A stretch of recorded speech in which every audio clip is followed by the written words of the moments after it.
Bonjour et bienvenue à ce deuxième épisode de la deuxième saison du Coopérateur Audio.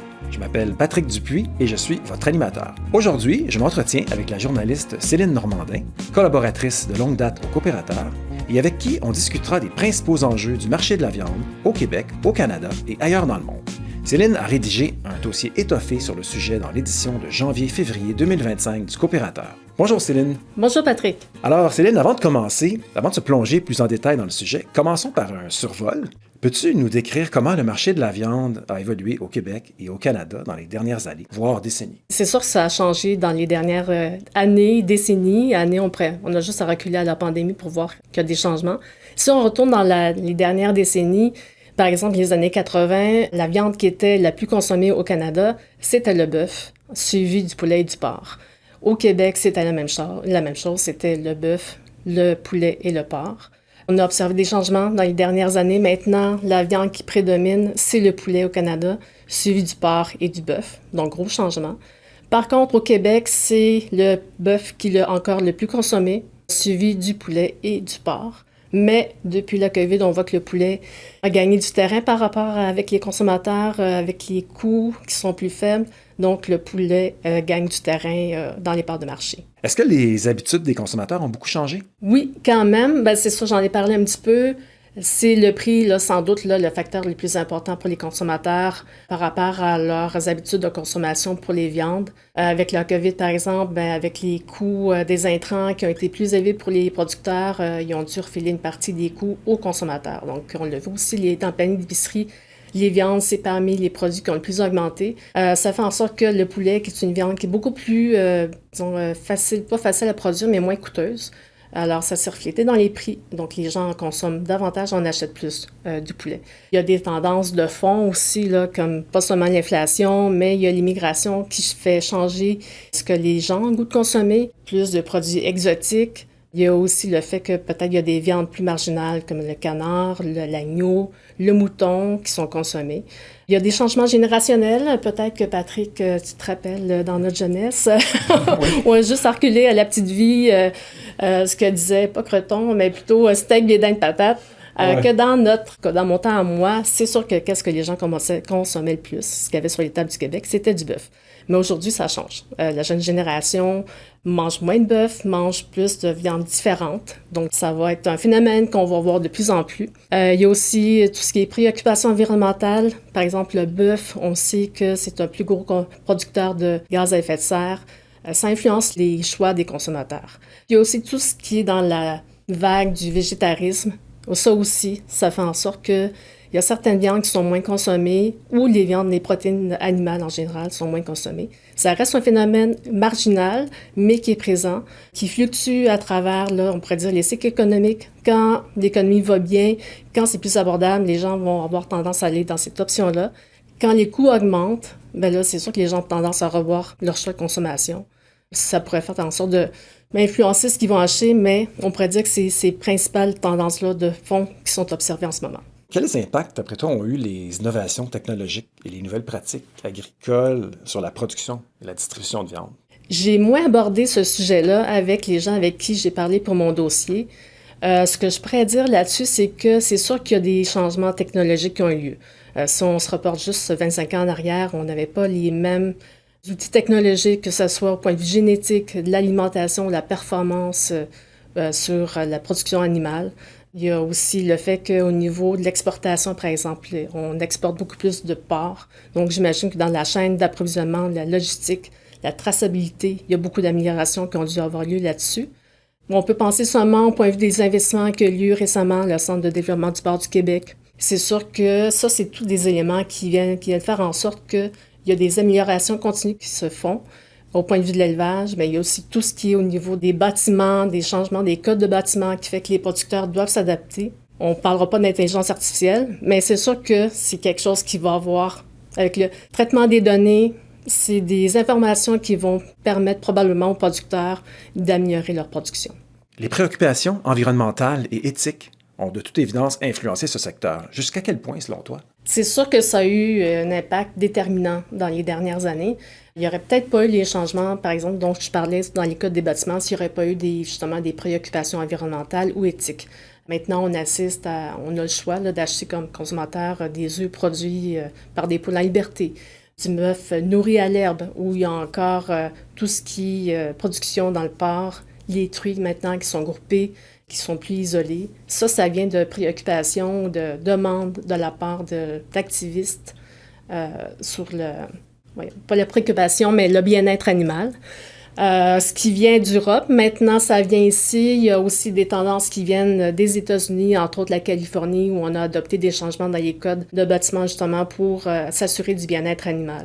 Au point de vue environnemental, tu te rappelles peut-être du moratoire du porc à la fin des années 90, qui avait fait quand même assez de mal au secteur, mais ça vient de préoccupations environnementales. Donc, on se préoccupe aussi de ce qui est rejeté dans l'environnement, que ce soit par rapport au purin, ou tout ce qui est production, impact, tous les secteurs maintenant d'élevage de protéines animales dans leur planification stratégique intègre l'élément environnemental. D'après les recherches que tu as faites dans le cadre de ton dossier, quelles perspectives de croissance as-tu constatées pour les alternatives à la viande, comme les protéines végétales ou les viandes cultivées en laboratoire? Il y a aussi quelque chose que je pourrais rajouter, c'est les substituts de viande d'un marque genre Beyond Meat, qui rentre là-dedans parce que c'est produit à base de protéines végétales.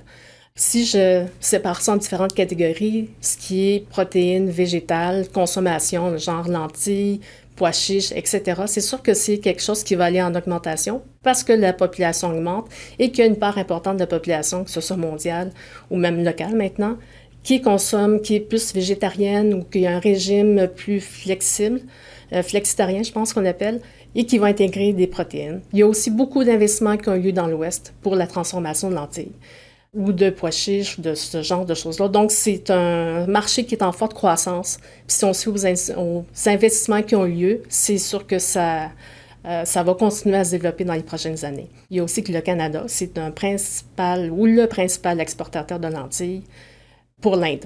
Puis l'Inde, à cause des caractéristiques culturelles, il y a beaucoup de gens qui sont végétariens.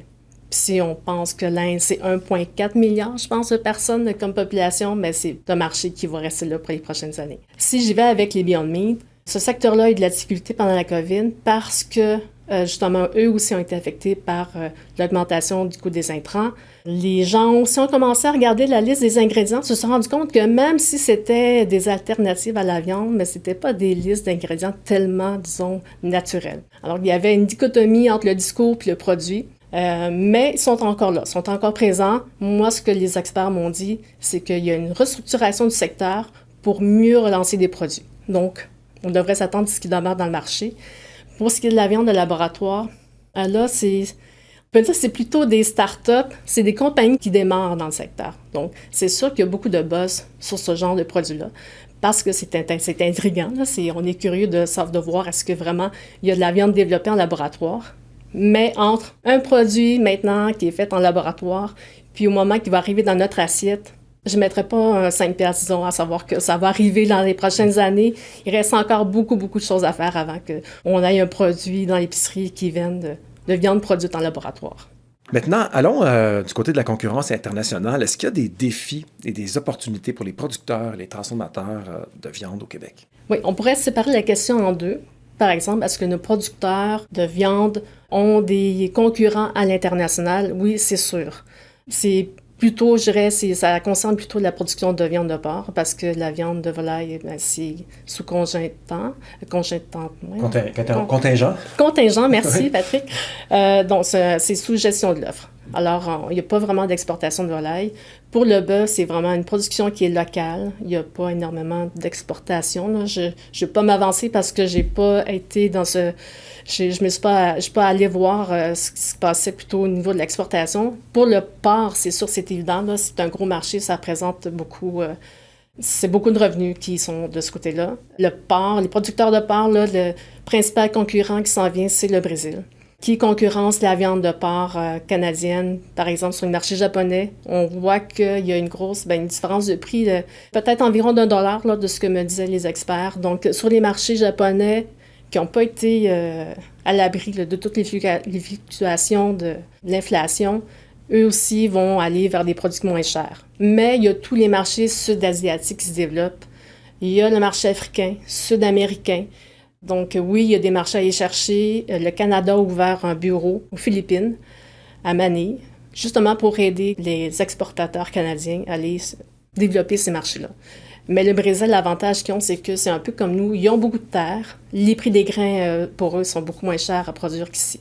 Donc, c'est pour ça qu'ils sont capables de vendre leur viande moins chère. C'est le principal concurrent du Canada dans les années à venir. Puis si on revient à l'autre aspect, ce qui est plutôt au niveau local, la concurrence auquel les producteurs pourraient être exposés, c'est sûr que c'est tout ce qui vient de l'étranger, États-Unis, peut-être je pense à la viande d'agneau d'Australie, mais les avantages que les producteurs ont par rapport aux concurrents, c'est toujours, ça va avoir l'air cliché, là, mais c'est la qualité. La qualité des produits ici est vraiment, c'est une des meilleures viandes au monde, qu'on pense à la viande de porc, à la viande de bœuf ou la volaille, à cause des normes qu'on a ici et qui ne sont pas les mêmes ailleurs. Puis, il y a l'intérêt local. Les gens vont être intéressés à acheter du local, à favoriser les producteurs d'ici.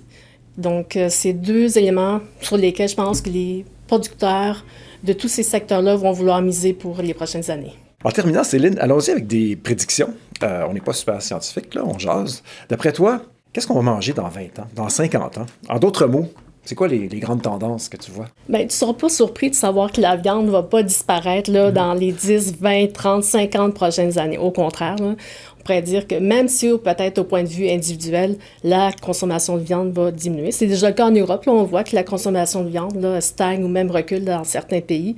À cause de l'enrichissement de la population en général, du rehaussement de la qualité de vie des gens, bien, les gens, quand leur qualité de vie, ils ont plus de moyens, achètent plus de viande. C'est ce qu'on observe, par exemple, en Asie puis en Afrique. Donc, ça va continuer. Les préférences, bien, c'est sûr, ça va demeurer le poulet, le porc puis le bœuf. Le poulet, c'est à cause de son accessibilité. C'est une viande qui est moins chère à produire, donc on peut la vendre moins cher aussi. Le porc, ça va rester une viande aussi qui est intéressante, entre autres aux États-Unis. Sauf que pour le porc, on pourrait parler de tout ce qui est islamisation, préférence culturelle, qui pourrait faire en sorte qu'il pourrait y avoir des changements dans les prochaines années. Pour le bœuf, ben c'est une viande qui est coûteuse à faire, donc c'est ça se reflète dans son prix. Ça va être une viande plus nichée, mais qui va demeurer encore là. Puis si on y va là, pour les changements, on peut s'interroger à savoir quel impact vont avoir, par exemple, les changements climatiques sur les productions. On le voit aux États-Unis, la sécheresse a fait en sorte que la production bovine est à son plus bas depuis les années 50, entre autres, à cause de la difficulté d'avoir accès à l'eau, à des prairies, à des pâturages. Donc, comment est-ce que ça va influencer les productions? On peut voir aussi peut-être que le vieillissement de la population. Un quart des Canadiens vont avoir 65 ans et plus en 2041. Puis actuellement, l'immigration, bien, il y a un Canadien sur 4 aujourd'hui qui est né à l'extérieur du Canada. Donc, c'est sûr que ces gens-là vont manger de la viande, mais peut-être avoir des choix différents de ce qu'on a actuellement. Il faut observer ces tendances-là, mais je pense pas me tromper en disant qu'il va toujours avoir de la viande dans nos assiettes d'ici 10, 15, 20, en tout cas pour la prochaine décennie, centaines d'années, c'est sûr. Bien, merci beaucoup, Céline, pour cet excellent tour d'horizon du marché de la viande. Bien, merci beaucoup, Patrick, de m'avoir invité. C'est ce qui conclut ce 10e épisode du Coopérateur Audio, en compagnie de la journaliste Céline Normandin. Pour ne pas manquer les prochains épisodes, suivez-nous sur votre plateforme préférée, Balado Québec, Spotify, Apple Podcasts et YouTube. Si vous avez aimé l'épisode, vous savez quoi faire, un cœur, un pouce en l'air, bref, laissez-nous un avis. C'était Patrick Dupuis et je vous dis à la prochaine.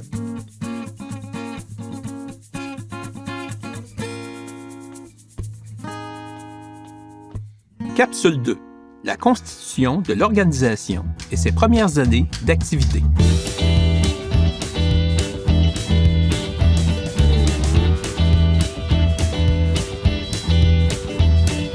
Dans les années 1910, l'action des 3 grandes coopératives, on parle alors de centrales, permet de mieux structurer l'action des coopératives agricoles. De plus, elles ont tiré avantage des commandes en lien avec les besoins militaires et civils découlant de la Première Guerre mondiale en Europe. Cela étant, il s'avère que ces centrales se concurrencent entre elles pour recruter le même producteur. De plus, elles ne regroupent qu'une fraction des 138 000 exploitants de l'époque. L'idée d'une entité unique fait son chemin et au printemps 1922, menée par un employé du ministère de l'Agriculture, une première initiative de regroupement s'avère infructueuse. Mais les pressions sont fortes pour récidiver. la conjoncture économique difficile de l'après-guerre et des tensions politiques, dont le saut en politique du gérant Auguste Trudel, dans un parti opposé aux libéraux au pouvoir, mène le ministre de l'Agriculture, Joseph-Édouard Caron, à forcer la main et provoquer la fusion des 3 centrales coopératives. Ainsi, le 31 octobre 1922, plus de 200 représentants de coopératives agricoles et des 3 centrales se retrouvent dans une salle de l'Hôtel de Ville de Québec. Et après l'acceptation des termes de la charte de la nouvelle organisation, les 3 centrales entérinent la décision. Le 29 décembre de la même année, la loi constituant en corporation la Société coopérative fédérée reçoit la sanction royale. Comme prescrit dans la loi, le processus de capitalisation est plutôt simple, soit la conversion des actions des 3 centrales coopératives en actions de la nouvelle corporation, conservant leur valeur nominale, avec un capital autorisé de 1 million de dollars. Le bureau de direction est composé de représentants des 3 centrales coopératives et est présidé par Arsène Denis, qui provient de la Coopérative des producteurs de semences de Québec. Le ministre Caron participe à l'occasion à ces réunions. Enfin, c'est le comptable du ministère de l'Agriculture, J. Arthur Paquet, qui devient son premier gérant général. Cette très grande proximité du ministère sera d'ailleurs dénoncée par la toute nouvelle Union catholique des cultivateurs, qui porte aujourd'hui le nom de l'Union des producteurs agricoles, qui est fondée en 1924. La naissance de ce syndicat s'explique notamment en réaction à la chute des prix, l'endettement des producteurs et l'exode rural. Tout en reprenant les activités des 3 centrales coopératives fusionnées, et ce, tant sur le plan de l'approvisionnement à la ferme que de l'écoulement de la production, essentiellement du fromage, du beurre, du bétail et de la volaille, Solio Groupe Coopératif étend ses activités. Cela étant, le département du beurre et du fromage s'avère l'activité dominante de la coopérative. De 1923 à 1929, c'est 45 % de la production totale du fromage qui est traitée. Bien que le siège social soit à Montréal, l'organisation dispose de succursales spécialisées dans les cantons de l'Est, en Beauce et au Saguenay-Lac-Saint-Jean. Le départ définitif de la règne politique du ministre Caron en 1929 et la crise qui suit le crash boursier à Wall Street ouvrent un nouveau chapitre dans l'histoire de l'organisation.